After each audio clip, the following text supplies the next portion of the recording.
Hi, and welcome to Best in Tesla News, episode 209. Ford held their earnings call this week, and their EV business is still bleeding badly. And Porsche seems to be setting new standards with their updated Taycans. And Volvo CEO is saying the softening of electric vehicle demand is a mass market headache, not his. And the price war seems to continue in Europe. And we see how BEVs are taking over quickly in the European market. And we got the numbers for January for Tesla in China, and it was records all around once again. And Tesla's dominance in the BEV market in 2023 was kind of mind-boggling. All of this and much more in today's episode. Let's dive right in.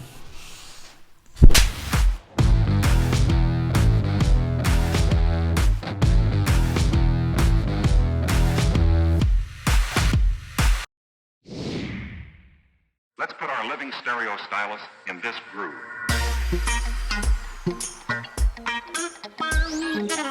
Ford held their earnings call this week, and things are not looking too good for the EV business. But they are guiding for a strong 2024. Ford delivered 4.4 million vehicles in 2023, up from 4.2 million in 2022. So Ford did grow pretty nicely in 2023 in the overall vehicle sales. They had a revenue of $176.2 billion and a net income of only $10.4 billion. So just like GM, they had about twice the amount of revenue as Tesla, but Tesla had about 50% more net income than Ford. Yes, Tesla is making price cut, but is still the one making money here. Just as we can see with free cash flow, Tesla generated almost 14 times more free cash flow in Q4 2023 than GM and Ford combined. And we heard about Tesla had a bad quarter in Q4. No, they didn't. Actually, AJ also shared this chart of free cash flow in Q4 from these 7 automakers. And Tesla did quite well, I would say. They didn't win the entire year, as both Ford and GM did have more free cash flow for the full year, but Tesla came in number 3 of these 7 OEMs. And look at Toyota there. They are the ones selling by far the most unit of vehicles, but has the least amount of free cash flow. Even little Volvo is beating Toyota on this metric, and Volvo sells like 6 to 7% the amount of cars than Toyota does. But when it comes to Q4, Tesla had the best quarter of them all. One that had a bad quarter was Ford's Model E business, the electric vehicle business, as they lost $1.6 billion, bringing Ford's Model E to a total loss in 2023 to $4.7 billion on selling just 116,000 EVs globally. So they lost more than $40,000 per EV they sold in 2023. No wonder they would like to cut back on EVs. But Tesla's margins are shrinking. Well, at least they have margins. Ford's margins were negative 79.7% on their EV business. And we can now look at Ford, GM and Tesla's bottom line and see how they did compared to each other, as we have done for the last couple of years. And as you can see, Tesla is still beating them both on net income, even though they sell twice and triple the amount of cars and have twice the amount of revenue. But if you listen to the mainstream media, Tesla had a bad quarter and a bad year in 2023. But Ford is forecasting for 2024 included adjusted earnings before interest and tax of between $10 to $12 billion. So basically what they did in 2023. So let's see how that goes. I personally expect the legacy automakers to struggle a bit in 2024 as the EV market share continues to rise, but they are not keeping up. But we have to wait and see how this plays out. But Ford does have another trick up their sleeve. Ford is designing a low-cost EV platform to battle the Tesla Model 3. CEO Jim Farley said that the Ford Skunk Works team has developed a new low-cost EV platform to compete with Tesla and the Chinese OEM. But what about Mary Jim? She led and it mattered. Or what about all the other legacy automakers? Well, I guess Jim truly understands who the real competition is. Unfortunately, there was no mention of when this low-cost EV will enter production. That is quite relevant. But nice to hear that Ford is working on it. But if you want to make a deeper dive into this topic, I did make a whole video about it this week, link down below. Before we jump back into more news stories, I'd like to take a moment to talk about a unique and innovative news platform that is changing the way we consume news, and that is Ground News, the sponsor of this video. Ground News isn't your typical news aggregator. Launched in 2018 by the visionary ex-NASA engineer, this platform is the world's first to focus on news comparison. Imagine having access to a whopping 60,000 news articles daily, all organized to allow you to see the different perspective on the same story. They reveal the political leaning and reliability of different news sources. Thanks to the independent third-party news monitoring organizations, you get to see not just what is being reported, but also what the potential bias behind it is. Well, in terms of the so-called recall of 2 million Teslas, well, everyone just seems to want to get some clicks, as all media outlets just called it a recall, even though not a single car was actually recalled, but just got an over-the-air update. But with most other news stories, you can see how different the headlines are from the left-leaning to the right-leaning media. And the most important thing is that you can actually see how reliable these outlets are, which I find just as important as the political bias. So if you really want to widen your field of view and get all the sides to a story, Ground News can really help you dig through all the noise and see the bias from an outlet. Like when Tesla revealed the price of the Cybertruck, it was pretty easy to spot who really wanted to make this a negative spin for Tesla, or others that just reported on the new prices. I've been using Ground News, and I can honestly say it's a powerful tool cutting through all the media bias and staying informed. So go to ground.news/bestinTesla to check it out. You can subscribe through my link down below for as little as $1 a month, or get 30% off unlimited access to the Vantage subscription, which is the one I'm using. When you subscribe, you're not only supporting me, you're also supporting an independent platform trying to make the news more transparent. And a big thanks to Ground News for sponsoring this video. And the good-looking Porsche Taycan is getting an update. The starting price is $101,000 and the top trim start at $214,000. But it is a Porsche. They are allowed to make their cars at these prices, even though it's almost twice as much as the Model S Plaid with a track package. But again, two very different cars. One is a family sedan and the other one is a performance car, not really suited for families. But it does have a 0 to 60 in just 2.3 seconds, so still really, really fast. But it also now comes with 938 horsepower, so quite the kick. And it does charge with 320 kilowatts, so that is an improvement of 50 kilowatts right there. But even better, it should be able to hold that charging speed for quite a longer time and charge up the Porsche from 10 to 80% in just 18 minutes, and can add up to 315 kilometers in just 10 minutes, so that is some really good charging speed. And Porsche actually seems to be setting the standard on this one, as Lucid that also have some fast charging speeds, but their curves seem to drop off much quicker, and according to Inside EV's testing of the Lucid, it can do as 10 to 80% in 34 minutes, so quite a bit longer. But you of course also get a bit more range on the Lucid than on the Porsche on those 80%. But Porsche is not known for their great range of the Taycan, but Porsche has increased the range as well. I think we are still waiting for the official EPA range, but on Porsche's own test they got 587 kilometers of range, or about 365 miles, so that is a very nice range. You don't really need much more than that. So Porsche seems to have really fixed the issue that most critics had for the Porsche, and that was too short of a range. Still pretty big battery of 105 kilowatt hours, so still gonna be quite expensive to fill up. But the orders are open now and deliveries should start this summer in the US. So the great Porsche Taycan has just got even better and seems to check out all the boxes now, including, of course, a very high sticker price. But nice to see one of the legacy automakers not taking any shortcuts on this one.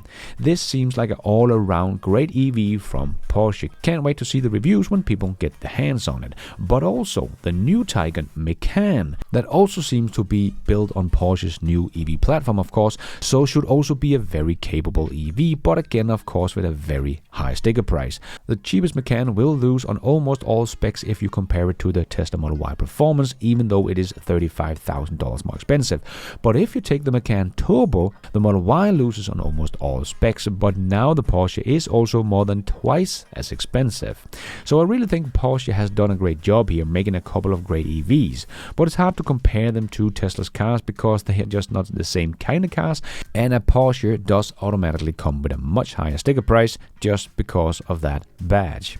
It would probably be more correct to compare it to the Tesla Model X Plaid, then the price would also line up better. So going to be very interesting to see how this will turn out when it comes to sales numbers, because this is one of the most important vehicles for Porsche in terms of unit sales. And we have seen when it comes to electric vehicles, customers don't seem to be as loyal as they were with the ICE cars, like Mercedes, which does not seem to have as high sales numbers of their EQS as they hoped for. And in China, we do see the Chinese choosing Chinese EVs over the German EVs, even though the German ICE cars was very popular in China, but not their EVs. So there is really a shift happening in the minds of people when it comes to EVs. It does not have to be the old favorites anymore. That is also lacking in software. But maybe people looking to buy a Porsche do not really care too much about software, but the performance and look of the car. But we will see how this does when it comes out. But it seems like a couple of solid performance EV from Porsche here. But let's see what the reviews are saying when they start hitting the roads this summer. And Volvo's CEO Jim Rowan said that the softening of electric vehicle demand is a mass market headache, not his. As Volvo's CEO said, the mass market segment may have been affected by some companies not getting to price parity with ICE cars. In the premium segment, we don't see that. We see the premium segment growing and we're taking market share. Exactly. Price parity is already here, especially in the premium segment, and Volvo has not seen a slowdown in demand, and their profits on EVs are actually growing. During the second half of 2023, Volvo's gross profit margin on its fully electric vehicles increased fourfold to 13%, and little Volvo sold 113,419 electric cars in 2023. So basically the same amount as Ford did in 2023 with their 116,000. So Volvo's comment on taking market share is actually quite important, as Volvo does see the future is 100% EVs. And in that market, right now, little Volvo is as big as Ford, and seems to get ready to overtake Ford in 2024, as Ford is backing down, but Volvo is speeding up, and Volvo's new EX30 is looking like it could be a very big hit for Volvo, as the CEO said. With its incredible sharp price, the Volvo EX30 has the potential to become Volvo's new bestseller. Although it is not a big car, it impresses in many respects. I think Volvo has done a smart thing here about this car. Firstly, they have made it quick, so the fast model does 0 to 100 kilometers in just 3.6 seconds. So that is going to be fun. That is the fastest car Volvo has ever made. So that is even faster than any Tesla Model 3 you can get right now, as the Performance Model 3 is not available at the moment. But this is fast and fun, and will feel even more fun when people are test driving it and then test driving ID3 or ID4 afterwards. That is going to feel so boring compared to the EX30. And the second smart thing is the price, because Volvo has shown us that they have good margins on the EV, but the starting price of the Volvo EX30 here in my country is cheaper than the ID3. It was cheaper than the MG4, but I just found out that MG has slashed the prices of the MG4 by about $14,000 if I remember correctly. Or maybe they have got a new version with less range. I don't remember the range, I just remember the price, and the MG4 now start at $29,500. And as you probably know, prices of cars here in Denmark are quite expensive, so this is actually a really good price for the MG4. They are not going to hold back in 2024. That makes the Volvo even look expensive compared to this price, but the Volvo is really not expensive. Remember, Volvo is also a premium brand, and the most expensive model cost only $2,000 more than the cheapest Tesla Model 3 here in my country. And the cheapest model of the Volvo is is $10,000 less than the Tesla Model 3. Very impressive pricing. The least expensive model does only have 215 miles of range, but still a very, very good price. I think a fun electric car with a good price is exactly what many people are looking for, and Volvo has exactly that and are not holding back either.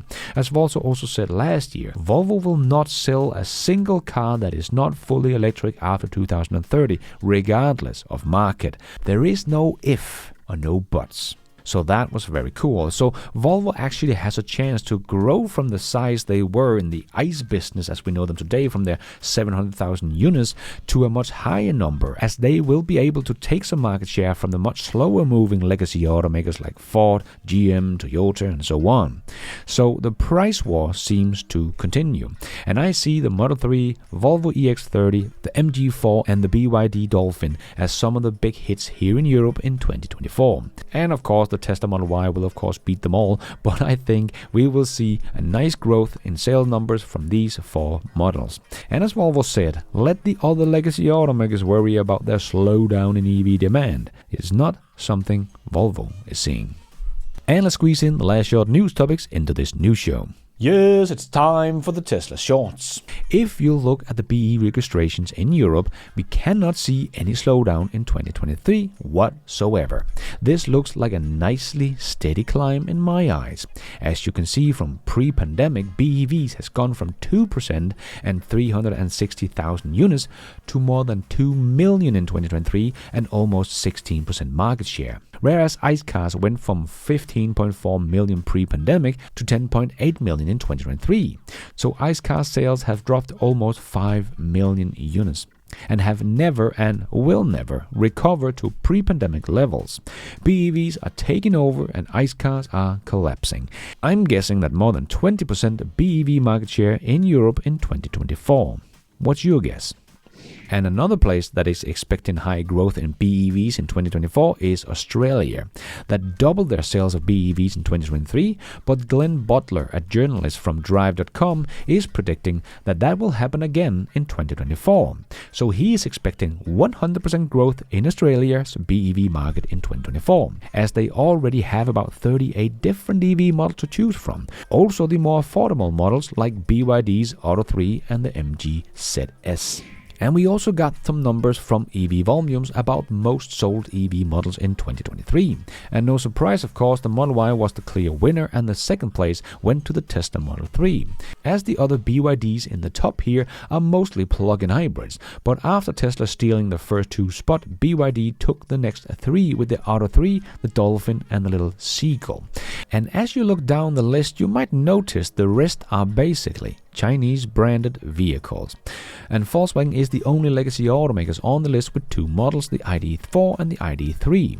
But even if you combine those 2, they will still be very short of catching up to any of Tesla's model. In fact, Volkswagen's best-selling model only sold just short of 16% of Tesla's best-selling model. The competition from the legacy automakers didn't really come in 2023 either. So let's see if 2024 will be any different. And if you still believe the automotive analyst that said Tesla was doomed in China as sales would collapse in 2023, well, Tesla grew in 2023 in China, so that was all BS, and nothing has changed about that in January 2024. Tesla China reported 39,891 units sold in January. That is the second best first month of any quarter ever, and it's the best January ever. And Tesla is up 49% year over year in China in January. But we still have to remember the Chinese New Year was in January last year, so just keep that in mind. But that is still the fastest growth in January over the last 3 years. And this is in the slowest month of car sales in China, so not bad. And according to the so-called experts, EV sales should collapse, right? Well, I guess Tesla didn't get the memo. We all know by now that the Tesla Model Y was the best-selling car in the world in 2023, but the dominance in the BEV market was kind of mind-blowing.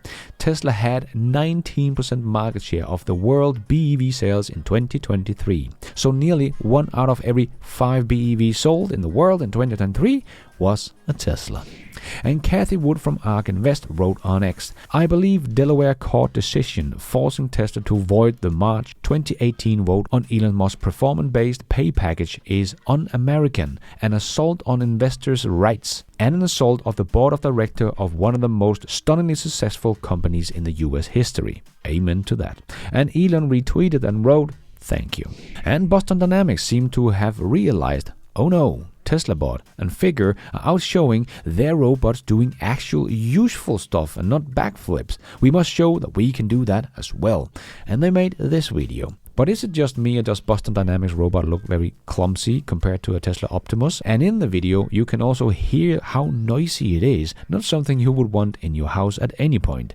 Optimus is just so much more refined and fluid. I guess Boston Dynamics has been so busy teaching Atlas robot gymnastics that they forgot to teach it useful tasks. But this video also kind of shows us just how far behind Boston Dynamics really is when it comes to a useful humanoid robot. Remember, Tesla has been doing this for 2 years and Boston Dynamics 30 years. The pace of innovation is all that matters. And the great advertising campaign called Cybertruck continues. It has now landed in Japan, ready to shock the Japanese auto industry. And we got probably one of the best examples of the hate mainstream media has for Tesla in the US.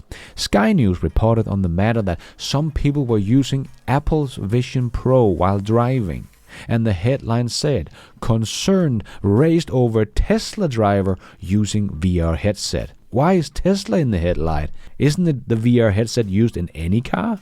Oh yeah, clickbait of course, but this is just ridiculous. I guess it won't be long before NHTSA asks Tesla to make a recall on all their cars, removing all Apple Vision Pro from their vehicles. And as coal continues to drop and wind turbine continues to grow here in Europe, wind in Q4 2023 overtook coal in Europe as it generated more energy in Europe than coal. But this is the trend with fossil fuel as well. You can see on this chart, wind also overtook gas for the first time ever. And we can see solar and wind are growing fast, while fossil fuel and coal are dropping fast.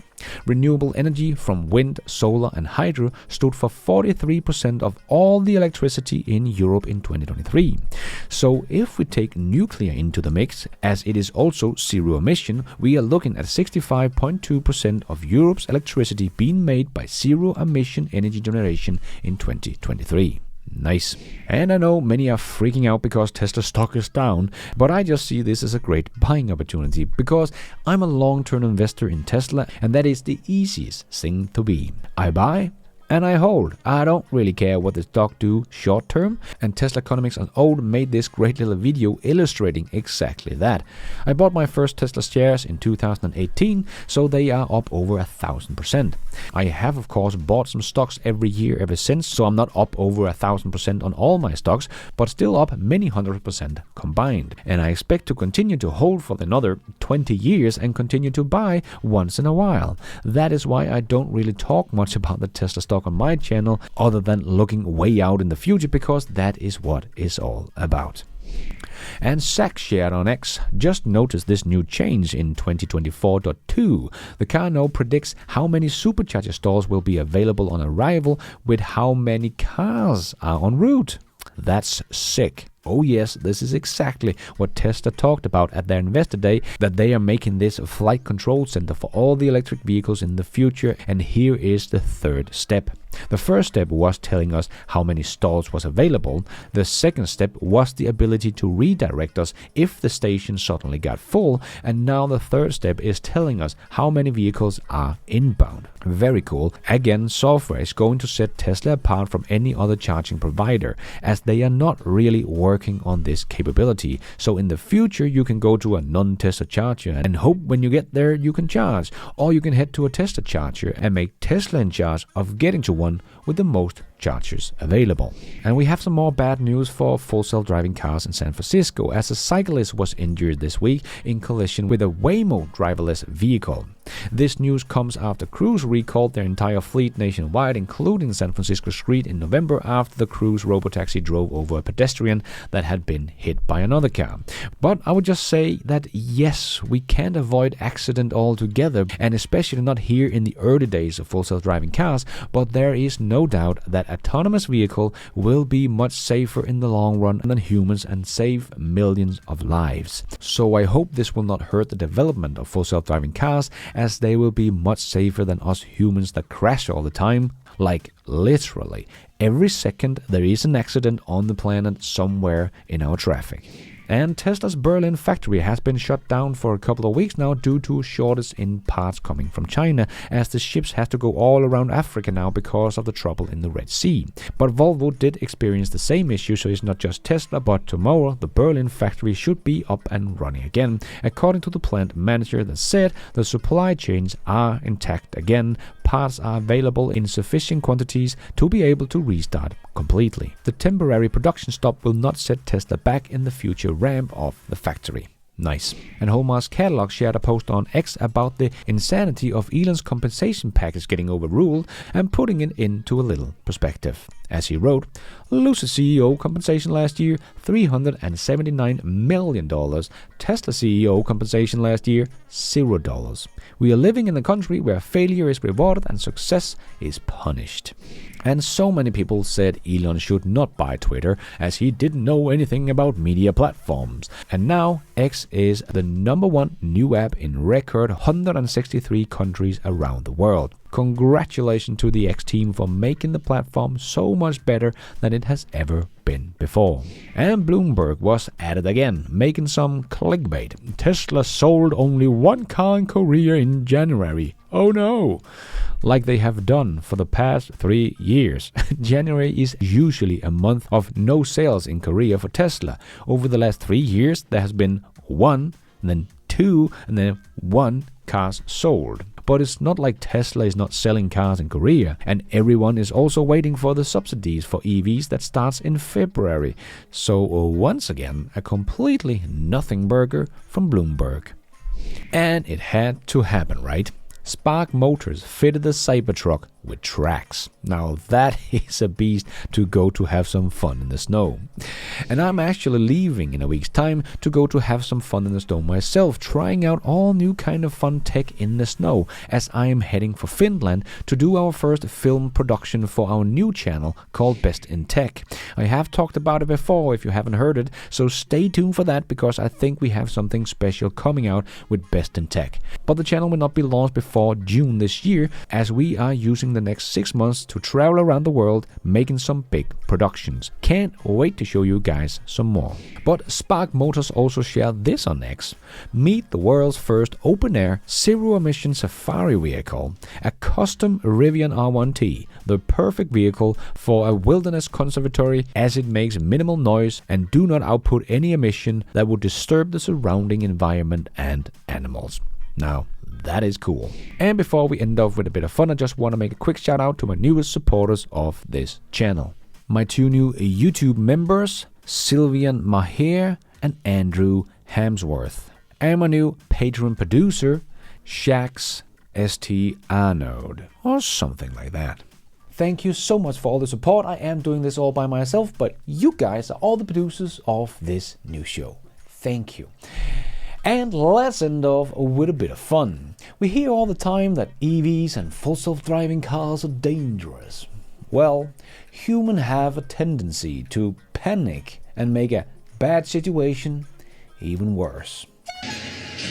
Over there! Get it going! That fucking thing's gonna blow up! Oh shit! Oh my god!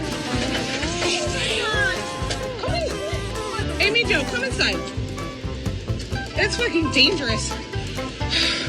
That is all we have time for in this new show. Hope you enjoyed it. If you did, don't forget to hit that like button. It really does help this video out a lot so others can find it on YouTube. And if you did like it, maybe you want to consider hitting that subscribe button, notification bell, so you don't miss out on future videos just like this one.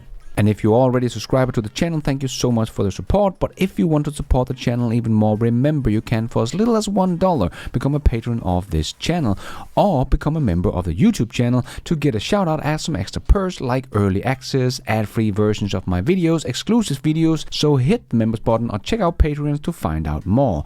And don't forget to follow me on X. I post pretty much all the news as it comes out and a lot more. And check out the merch store to get some merchandise and support the show. It is also possible to support the show without becoming a member or a patron. There is a donation option down below or on my website bestintesla.com. You can also become an executive producer and get news articles, exclusive videos, behind the scenes, and access to all my research charts and spreadsheet also on bestintesla.com, or as simple as hitting the super like button. And thank you for watching.